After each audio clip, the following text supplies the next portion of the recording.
the relationship portion of this passage, the reminder is that nobody's going to be worried about you. I think we already know that from other surah, right? Like Surah Abasa and all that. But it's just the reminder again. Allah does not repeat it in vain, right? He mentioned it in Surah Abasa. He mentions it in which surah is that? Is it Ma'arij, I think. He mentions it in Surah Ma'arij. So he doesn't repeat just to repeat. He's repeating for a reason, that on that day, nobody's going to be concerned about another person, even if they see them. They're not going to want to lift or, relieve them from a burden, even if they see one another.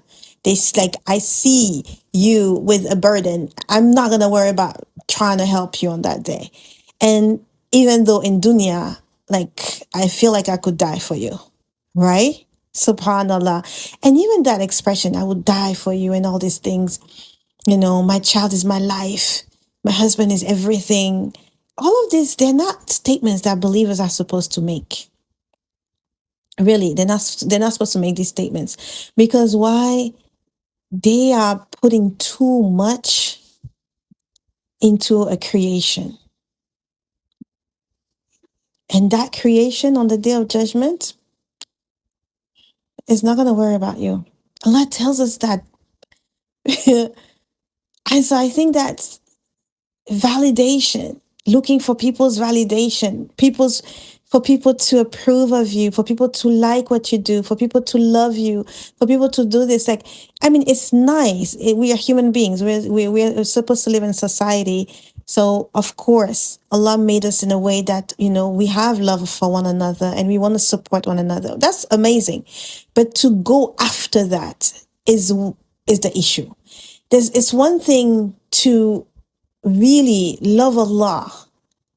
And subhanallah, I just thought of this hadith. So you love Allah, and then Allah tells Jibreel alayhi salam that he loves you and that, he should love you. So Jibreel alayhi salam loves you, and he tells the other angels, look, this person, Allah loves her, I love her, so you guys should love her too. And the angels love you, and then Allah puts in the heart of the believers love for you. This is Allah's doing. So we should not be looking to force it for ourselves and say, no, you know what? This person, if they don't love me, if they don't show me this love, then that's it. I can't eat, I can't sleep, I can't do anything. Seek the love of Allah. Because Allah is the one, He's the one who places the love in the hearts of people. Subhanallah. These people will not worry about us on the day of judgment, no matter how close they are. No matter if it's your child that came out of your womb and how much you love them, they're not going to worry about you on the day of judgment. You're not going to worry about them on the day of judgment. I mean, they're not worried about you. That could be even in dunya. But you are not going to even worry about them, even though you went through this whole pregnancy and breastfeeding and all of these things and sleepless night over them. On the day of judgment, you will not worry about them. You will see them carrying a burden and you will not even want to relieve them of that burden. Allahu Akbar. So, but in dunya, if something happens, then we can easily let go of our ibadah and our worship to Allah because of these very people that will not worry about us and whom we will not worry about on the day of judgment. Ya Rahman. Wallahi, this passage was was real. It was real. It just, yeah. I said I needed that reminder. I needed that reminder. Absolutely needed. And then there's another passage here, and it's all about relationships. So there's another passage in that same surah. So on one end, Allah tells you, do not seek validation of people to the point where, you forget about Allah, because on the day of judgment, you guys will not worry about one another. You actually, on the tafsir, it says that when people are going to be asked to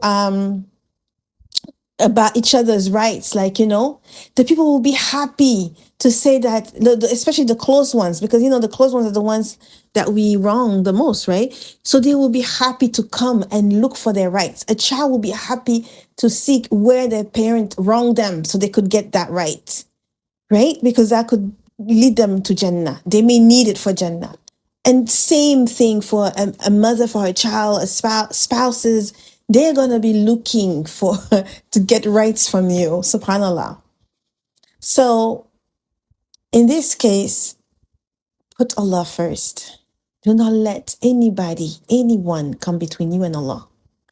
So that's on one end. On the other end, the same passage, Allah says to replace the wrong that they did to you with ihsan. Allahu Akbar. So somebody wronged you and you pay them back with goodness. Not because of them, because of Allah. Because of Allah. Because again, on one end, don't love people so much because on the day of judgment, they may not even worry about you. And don't hate someone so much that you cannot repay the evil with good. Because why? Everything has to be for Allah. Everything, your relationship has to be for Allah. It has to be for Allah. And this is why our marriages have to be for Allah. This is why I created blessed relationships. Because it's like that reminder. Your relationship with yourself has to be for Allah. Sometimes you don't want to do things for your own self, but you do them to please Allah. All the negative self-talk that you have to remember that your dignity, because you're a Muslim woman, your dignity is more precious than the Kaaba. So you are not allowed to put your own dignity down because you are not yours. You belong to Allah. I'm not, you know what I mean? So even my relationship with myself is not just selfish, it's for Allah. This is deep. Like what we learn in this passage regarding relationship is quite deep. At least when I was thinking about it, I felt like it was deep. I saw like how on one end, Allah is telling you don't love so much because on the day of judgment, they will not worry about you. You will not worry about them. Put Allah first. Don't let the love for the creation, make you forget about Allah. And then on the other hand, do not hate someone so much that you forget to do good, even when they wronged you. Because again, that relationship is for Allah. Allahu Akbar. May Allah aid us, because the heart and the nerves, and may Allah aid us. May Allah make us better. Aameen ya Rabbi.